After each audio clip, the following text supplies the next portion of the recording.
복음이 이제 한참 전파되어지고 역사가 막 일어납니다.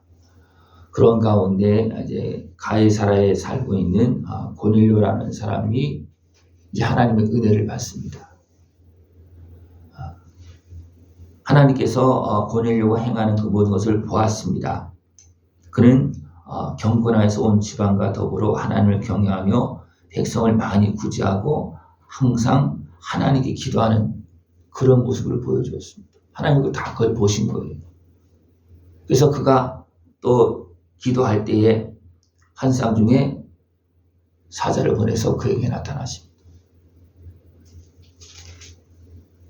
그리고 내 기도와 구제가 하나님 앞에 상달되어졌다. 그러면서 욥바로 사람을 보내서 베드로라는 시몬을 청하라 그렇게 말합니다. 우리가 하나님 앞에 살고 하나님 앞에 인정받기 위해서 우리가 해야 될 것은 뭐냐면 하나님을 경외하는 것입니다. 기도도 많이 하고 구제도 많이 하고 선한 일도 많이 하는데 하나님을 경외하지 않으면 안 됩니다.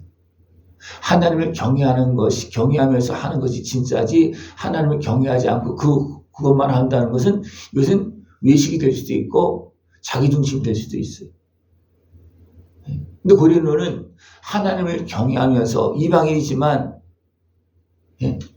또 군인이지만 백성을 구제하고 하나님께 기도했다는 겁니다. 그러니까 하나님을 바라보고 하나님께 기도하면서 그는 어떻게 했습니까? 자기의 마음을 지키고 하나님의 은혜를 구하는 사람. 그죠?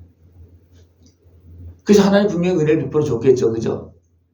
근데 하나님은 거기에 멈추는 것이 아니고 베드로를 청구해서 그 말을 들어라.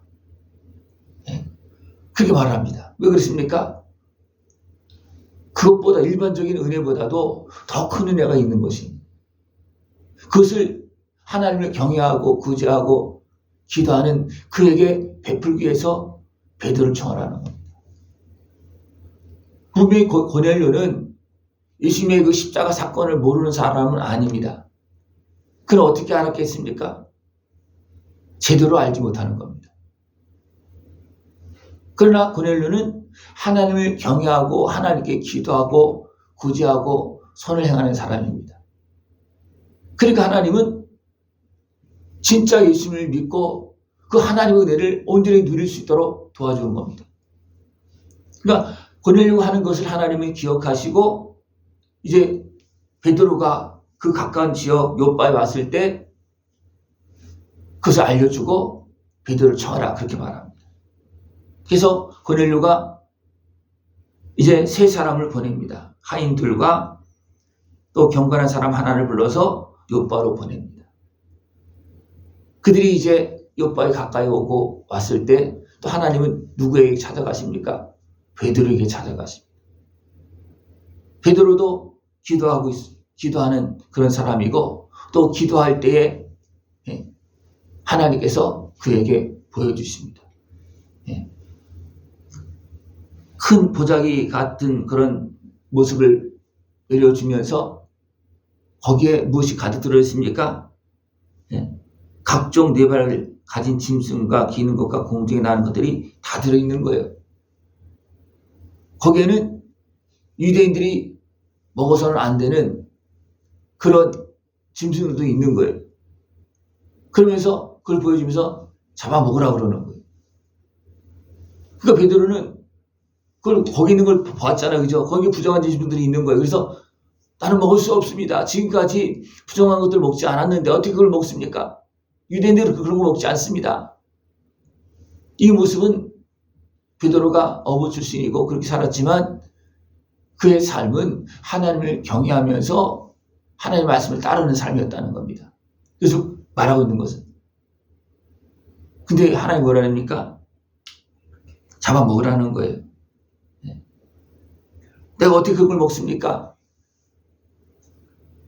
하나님께 깨끗하게 하신 것을 네가 속되다 하지 말아라. 그러면서 잡아먹으라. 이것을 먹으라. 그것을 3번 반복했다는 겁니다. 그리고 그 그릇이 곧 하늘로 올려집니다. 베드로는 이게 무슨 뜻인가? 이게 무슨 환상인가? 그렇게 속으로 의아해하고 있습니다. 그때 마침 고넬료가 보낸 사람들이 시몬의 집을 찾아 문 밖에 두드립니다. 또 그럴 때 성령님께서 두 사람이 너를 찾으니까 의심하지 말고 맞이하라는 겁니다. 내가 그들을 보내었다. 그래서 이방인이 왔습니다. 지금 이때는 어떤 시대냐면 믿는 자를 핍박하고 대적하는 시대예요. 그죠? 또 이방인이 또 군인이 같이 왔어요. 그죠? 고넬료 하인과 군인이 같이 오는 거니까. 그죠? 경건한 사람이 오는 거니까. 베드로가 어떤 모습이었겠습니까? 숨어야 될 판이에요. 그죠? 피해야 될 판이에요. 근데 어떻게 하나님은 미리 성령을 통해서 감동해서 내가 보낸 사람이다. 맞이하라는 거예요. 그래서 그들 앞에 나가서 너희들이 찾는 베드로가 나다. 그렇게 하면서 나갑니다. 나갔더니 그들이 뭐라 그럽니까? 우리는 백부장 고넬료, 의로운 하나님을 경외하는 또 온 유대인들에게 칭찬받는 그런 고넬료가 보낸 사람이다. 베드로는 그를 맞이하면서 한편 어떤 모습이 있겠습니까? 두려운 마음이 있겠죠. 이미 스데반이 막 죽고 많은 사람들이 막 흩어지고 막 그런 상황이잖아요. 그죠? 근데 백부장의 그 밑에 사람들이 베드로를 찾는다는 것은 어떻게 하는 거예요? 두려워할 수도 있잖아요. 근데 하나님께서 미리 말씀하셨기 때문에 그들을 맞이해서 얘기를 들어보니까 이게 무슨 얘기인지 이제 이해가 되고 시작하는 거예요. 그래서 하나님께서 그 보좌를 내려주면서 각종 인식을 이렇게 보여주면서 잡아먹으라 하는 이유가 여기에 있었구나. 그것을 깨닫고 어떻게 합니까? 그들을 받아들이고 이제 그 다음날 그들과 함께 가이사라로 갑니다. 가이사라로 갔더니 고넬료는 이미 친척과 가까운 사람들을 모아서 기다리고 있습니다. 베드로가 들어갈 때 고넬료가 댕리가 맞으면서 발 앞에 엎드려서 절합니다. 왜? 베드로는 하나님께서 보내신 사람이잖아요. 그러니까 고넬료에게는 하나님의 사도와 같은 거예요. 그죠? 그러니까 그 발 앞에 엎드리는 겁니다. 그래서 베드로는 어떻게 합니까? 일어서라, 나도 사람이다. 그렇게 하면서 들어가서 보니까 많은 이방인들이 모여 있는 거예요. 고넬료의 친구들이 모여 있고. 그러니까 그 상황에 대해서 이야기하는 겁니다. 우리는 이방인과 함께 교제하고 가까이 하는 것이 위법이다. 그러나 하나님께서 나에게 말씀하셔서 잡아먹어라. 그들을 맞이하라. 그렇게 했기 때문에 내가 왔다. 그 이방인의 집에 들어간 것들을 이제 어떻게 보면 변명하는 그런 모습이기도 합니다. 그러면서 들어가서 이제 고넬료와 함께하고 또 고넬료는 뭐라 합니까? 내가 왜 당신을 이렇게 모셔왔는지 압니까? 하면서 하나님께서 고넬료에게 말씀하신 그 모든 상황들을 다 이야기합니다. 그리고 이제 베드로는 그들 앞에서 하나님께 보내신 뜻을 이제 알았기 때문에 그들 앞에서 예수님을 전하는 겁니다.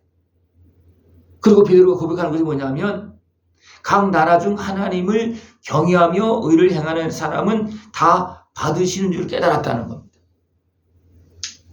진짜 하나님을 경외하고 인정하고 그 앞에서 살기를 소망하는 사람들은 하나님께 받아주시고 그들에게 필요한 은혜를 더 공급해 주신다는 것입니다.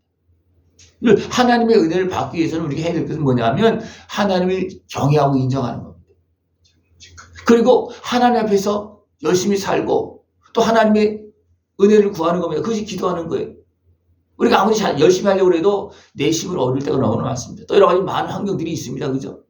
그 때문에 하나님을 향해서 기도하면서 그 은혜 안에서 하나님을 경외하면서 살기를 우리 소명해서 나갈 때 하나님은요 더 큰 은혜를 주십니다. 고넬료가 하나님을 경외하면서 또 기도하고 백성을 구제하고 이런 선을 행할 때 하나님은 그 사람을 보시고 택하여서 은혜를 더 부어주시는데 은혜를 더 부어주시는 과정이 뭐예요? 베드로를 청하여서 예수님의 말씀을 듣는 겁니다. 예수님을 만나게 하는 겁니다. 예수님을 믿게 하는 겁니다. 그래서 베드로는 이제 세례 요한으로부터 쭉 시작해서 복음을 다 전합니다. 그러면서 이 예수님은 선지자가 미리 말씀하신 분이고 그를 믿는 사람이 다 그 이름을 힘입어서 제사함을 받습니다. 예수님을 믿는 것은 바로 제사함을 받는 것입니다. 예수님은 왜 십자가를 지셨습니까? 우리 죄값으로 대신 죽으셨습니다. 그걸 다 전하고 그 예수님을 믿으면 제사함을 받습니다. 근데 그 말을 전할 때 어떻게 했습니까? 베드로가 이 말을 할 때 성령이 말씀 듣는 모든 사람들에게 내려오시니 했습니다. 이 말씀을 무슨 말씀 전할 때? 예수님을 믿을 때 제사함을 받습니다. 그랬을 때 그 말을 들을 때 그들이 그것을 믿었다는 겁니다. 믿으니까 제사함 받은 겁니다. 제사함을 받으니까 성령이 임하는 겁니다. 오늘 예수님의 그 십자가 은혜를 내 죄를 위해서 대신 죽으신 예수님으로 바로 믿으면 우리는 바로 제사함을 받는 겁니다. 그리고 더 받기 위해서는 뭡니까? 더 구석구석에 있는 그 모든 죄를 인정하고 저 앞으로 나가면 그 모든 문제를 해결함 받고 정결해지는 역사가 있습니다. 그러면 성령이 임하고 더 충만하게 임하는 그런 놀라운 역사가 일어나는 것입니다. 베드로가 이 모습을 보고서 이방인들에게도 성령을 부어주심을 보고서 놀랍니다.